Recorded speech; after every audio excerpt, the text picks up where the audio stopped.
May kwento ako. Lalaki ako. Lagi ako nakikinig ng mga kwentong MILF mo, Maria Morena. Salamat naman. Tuwang-tuwa ako at yung mga tropa ko, solid. Thanks. Kaya may i-share din ako. Isa akong kalbo. O, walang tatawa, wala pang joke. Sinabi ko lang kalbo. Kayo talaga. Nung 25 years old pa lang ako, nagsimula na lumabas ang sumpa. Lumalapad yung noo ko dahil sa tumataas na hairline ko.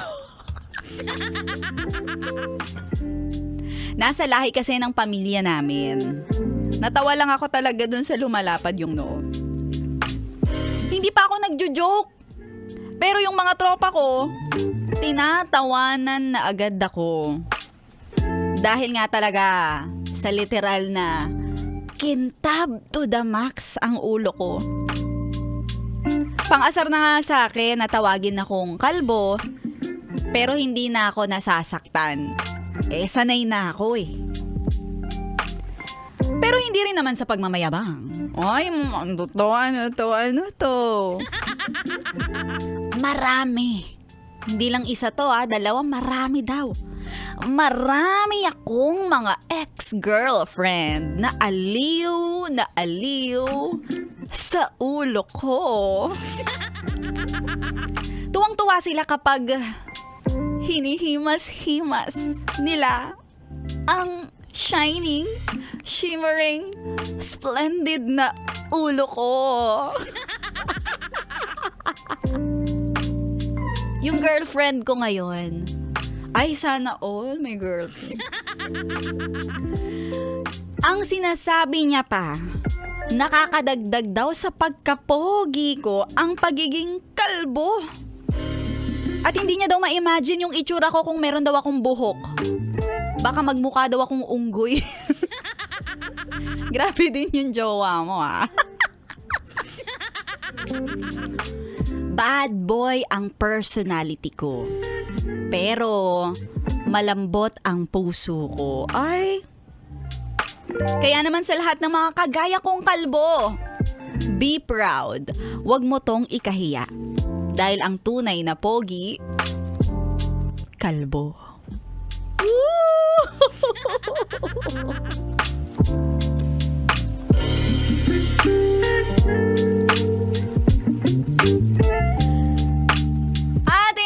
Kwentong MILF My Intimate Love and Fantasy sa ating episode na pinamagatang May Ulo pero walang buhok.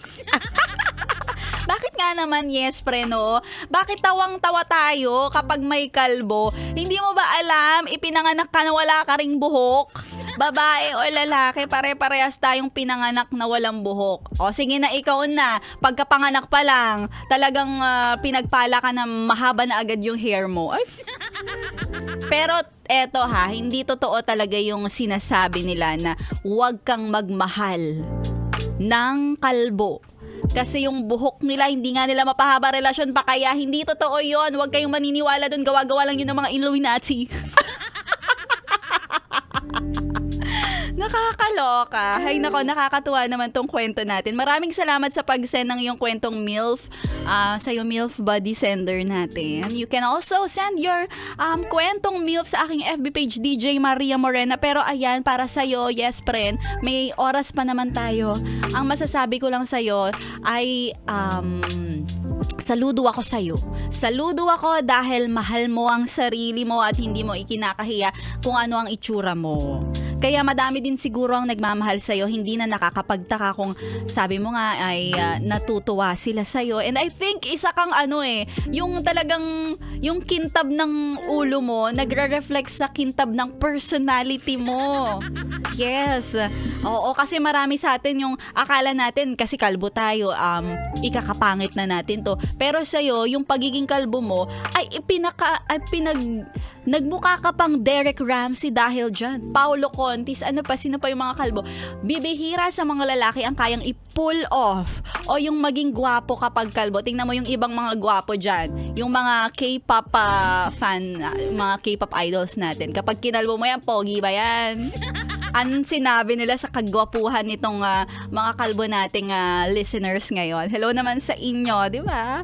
Sabi kasi, di ba, your hair is your crowning glory. Importante rin yan sa mga, like for example, kagaya naming mga kababaihan. Paano pag kalbo? Ano yung crowning glory? Siguro ulo-ulo lang. 'Di ba? Kumbaga, meron pa rin talagang importance 'yan, 'di ba? Kumbaga sa chess. Hindi man ako palalaro ng chess, pero tingnan mo, sa mga chess pieces, may mga hari, reyna, may knight, pero hindi nawawala ng kalbo talaga. Ano yon? Pawn, 'di ba? Pawn yung tawag doon. Parang mga sundalo, sila yung magigiting. Ay, hoy!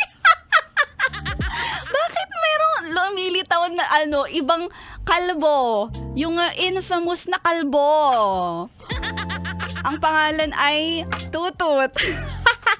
Pero yes, friend, kalbo ka man, long hair ka man, ano man ang itsura mo, wala tayong pakialamanan. Basta mahal natin ang sarili natin at alam natin na wala naman tayong ginagawang masama sa kapwa natin. Kaya bakit tayo mahihiya? Huwag kang mahihiya kung ang ulo mo ay kalbo. 101.1 Yes FM